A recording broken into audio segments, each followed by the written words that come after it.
एक रानी दो प्रेमी। पुराने समय की बात है, जब पहाड़ों की गोद में बसा एक विशाल राज्य अपनी समृद्धि और वैभव के लिए पूरे प्रदेश में प्रसिद्ध था। इस राज्य का नाम विक्रमगढ़ था और यहां की रानी अंबिका अपने सौंदर्य, बुद्धिमत्ता और साहस के लिए जानी जाती थी। रानी अंबिका का चेहरा चांदनी रात की तरह उज्जवल था। उसकी आंखों में समुद्र सी गहराई थी और उसके स्वभाव में ऐसी दृढ़ता थी जो बड़े से बड़े संकट को भी सहजता से पार कर देती थी।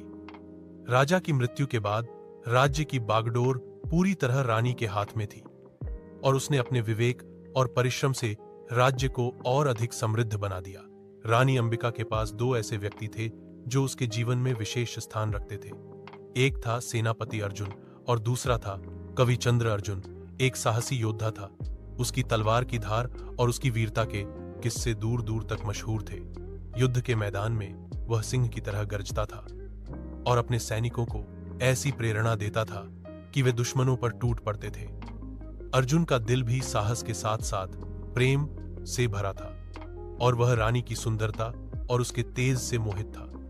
वह अक्सर महल की सभा में रानी की ओर एक गुप्त चाह से देखता था, पर उसने अपने मन की बात कभी स्पष्ट नहीं कही।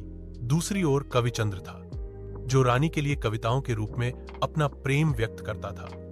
उसका व्यक्तित्व अर्जुन से बिल्कुल भिन्न था। वह कोमल हृदय वाला, संवेदनशील और विचारशील व्यक्ति था। उसके शब्दों में जादू था। वह रानी की प्रशंसा में गीत लिखता और उन्हें महल के बाग में सुनाता था। रानी उसकी कविताओं में खो जाती थी और कई बार उसकी आंखें भीग जाती थीं, क्योंकि चंद्र की पंक्तियां सीधे उसके दिल को छू जाती थीं। अर्जुन और चंद्र दोनों ही रानी के निकट थे, पर दोनों के प्रेम की अभिव्यक्ति अलग थी।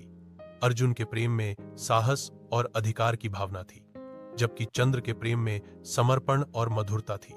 रानी को दोनों की विशेषताएं भाती थीं, पर वह जानती थी कि एक ही हृदय में दो दिशाओं का चुनाव करना आसान नहीं होता। महल में इन दोनों के बीच एक अनकहा प्रतिद्वंद्विता का वातावरण था। अर्जुन को लगता था कि रानी को एक योद्धा की शक्ति और सुरक्षा की आवश्यकता है, जबकि चंद्र को विश्वास था कि रानी का हृदय सच्चे और संवेदनशील प्रेम को चुनेगा।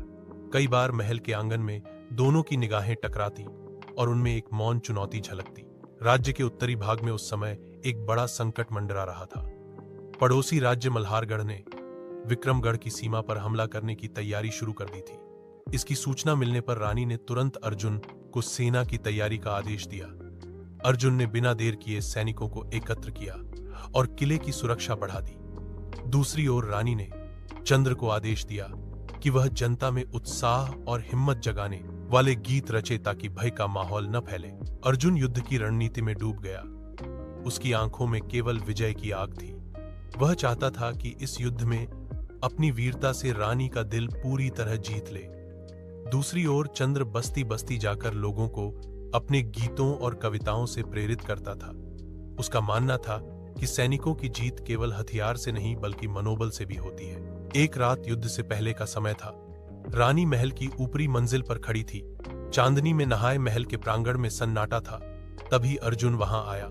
उसने गंभीर स्वर में कहा, महारानी, यह युद्ध आसान नहीं होगा, लेकिन मैं कसम खाता हूं कि आपके सम्मान की रक्षा के लिए अपनी जान भी दे दूंगा। रानी ने उसकी ओर देखा और उसकी आंखों में सच्चाई और दृढ़ता देखी, लेकिन वह कुछ कह पाती उससे पहले नीचे बाग की ओर से चंद्र की मधुर आवाज आई, जो अपनी नई कविता गा रहा था। उसके शब्द हवा में तैरते हुए रानी तक पहुंचे और उसके हृदय में हलचल मचा गए। रानी का मन अब और भी उलझने लगा। एक ओर अर्जुन का साहस और उसकी ढाल सी सुरक्षा, दूसरी ओर चंद्र का मधुर प्रेम और भावनाओं की गहराई। वह रात उसने जाग कर बिताई और सोचती रही कि क्या एक रानी का हृदय निजी प्रेम के लिए धड़क सकता है या उसे केवल अपने राज्य की भलाई के लिए ही निर्णय लेना चाहिए। सुबह होते ही युद्ध का बिगुल बज उठा। अर्जुन अपनी सेना के साथ सीमा की ओर रवाना हुआ। रानी ने किले की प्राचीर पर खड़े होकर उसे विदा किया। उसकी आंखों में आशीर्वाद और चिंता दोनों थे। दूसरी ओर चंद्र ने अपने गीतों से पूरे शहर में उत्साह फैला दिया। लोग अपने वीर सैनिकों के लिए नारे लगाने लगे। युद्ध कई दिनों तक चला। अर्जुन ने अपनी वीरता से दुश्मन को पीछे धकेल दिया, लेकिन इसी बीच उसे गंभीर चोट लगी। खबर महल तक पहुंची तो रानी के दिल की धड़कन तेज हो गई। उसने तुरंत चिकित्सकों को भेजा और खुद भी युद्धस्थल के पास शिविर में पहुंची। वहां उसने देखा कि अर्जुन घायल अवस्था में है, पर उसकी आंखों में गर्व और विजय की चमक है। चंद्र भी वहां आया और उसने अपने शब्दों से घायल सैनिकों के मनोबल को ऊंचा किया। वह अर्जुन के पास बैठा और उसके माथे पर पानी के छींटे दिए। उस क्षण दोनों प्रतिद्वंद्वी एक उद्देश्य के लिए एक हो गए और रानी ने महसूस किया कि दोनों ही अपने अपने तरीके से उसके और राज्य के लिए अनमोल है। युद्ध समाप्त हो चुका था और विक्रमगढ़ की भूमि पर फिर से शांति लौट आई थी, लेकिन रानी अंबिका का मन अब भी अशांत था। अर्जुन की वीरता ने राज्य को सुरक्षित किया था, पर उसकी चोटों ने उसे कमजोर कर दिया था। वह महल में लौट आया था और चिकित्सकों की देखरेख में था। दूसरी ओर चंद्र अपनी कविताओं और गीतों से जनता के मन में उत्सव का माहौल बना रहा था। युद्ध की जीत का जश्न पूरे राज्य में मनाया जा रहा था, पर रानी के मन में अब भी एक अनकहा प्रश्न घूम रहा था कि उसके जीवन का साथी कौन होगा। महल के भीतर दिनचर्या फिर से शुरू हुई, पर अब अर्जुन और चंद्र के बीच का तनाव और भी गहरा हो गया था। अर्जुन को लगता था कि उसने अपने बलिदान से रानी का प्रेम जीत लिया है, वहीं चंद्र को विश्वास था कि उसके भावनात्मक जुड़ाव और कविताओं ने रानी के दिल में अपनी जगह बना ली है। दोनों ही अपने अपने तरीके से रानी को प्रभावित करने की कोशिश करने लगे। एक दिन महल के बाग में रानी टहल रही थी, तभी चंद्र उसके पास आया। उसके हाथ में एक नया कविता संग्रह था। उसने रानी से कहा, महारानी, यह मेरी अब तक की सबसे गहरी रचना है। इसमें मैंने आपके और इस राज्य के लिए अपना हृदय उड़ेल दिया है। रानी ने किताब ली और कुछ पंक्तियां पढ़ी। उन शब्दों में इतना प्रेम और समर्पण था कि उसकी आंखें नम हो गईं। चंद्र ने आगे कहा, महारानी, प्रेम केवल सुरक्षा और शक्ति का नाम नहीं है, यह आत्मा का मिलन है और मैं अपनी आत्मा आपको समर्पित कर चुका हूं। कुछ दिन बाद अर्जुन ने रानी को आमंत्रित किया कि वह उसके साथ महल के पुराने किले का निरीक्षण करे। वहां पहुंचकर उसने रानी को वह स्थान दिखाया जहां उसने बचपन में युद्ध कला सीखी थी और जहां से उसने पहली बार रानी को देखा था। उसने कहा, महारानी, मैं आपका रक्षक हूं और रहूंगा। जब तक सांस है मैं आपके लिए युद्ध करूंगा, आपके लिए मरूंगा। आपके बिना यह जीवन अधूरा है। रानी का मन और भी दुविधा में पड़ गया। एक ओर चंद्र का मधुर प्रेम था जो उसके हृदय को छूता था, दूसरी ओर अर्जुन का साहस और निष्ठा थी जो उसके जीवन को सुरक्षा देती थी। महल की दीवारें भी मानो इस मौन संघर्ष की साक्षी बन चुकी थी।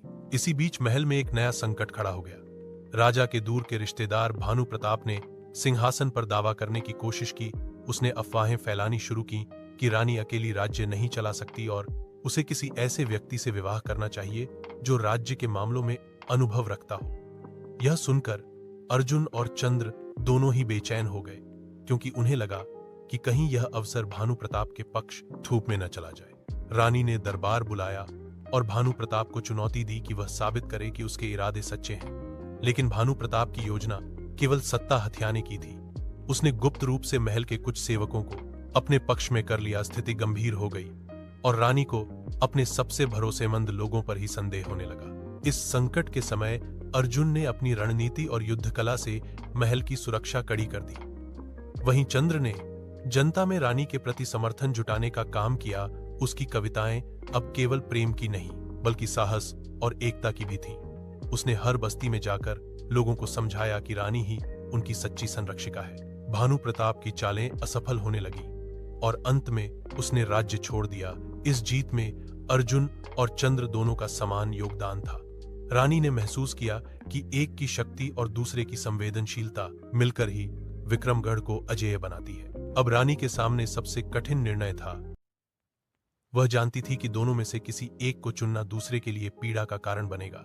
उसने दोनों को महल के सभा कक्ष में बुलाया और कहा, अर्जुन, तुम्हारी शक्ति और साहस ने इस राज्य को सुरक्षित रखा है और चंद्र, तुम्हारे शब्दों ने इस राज्य के लोगों के दिलों को जोड़े रखा है।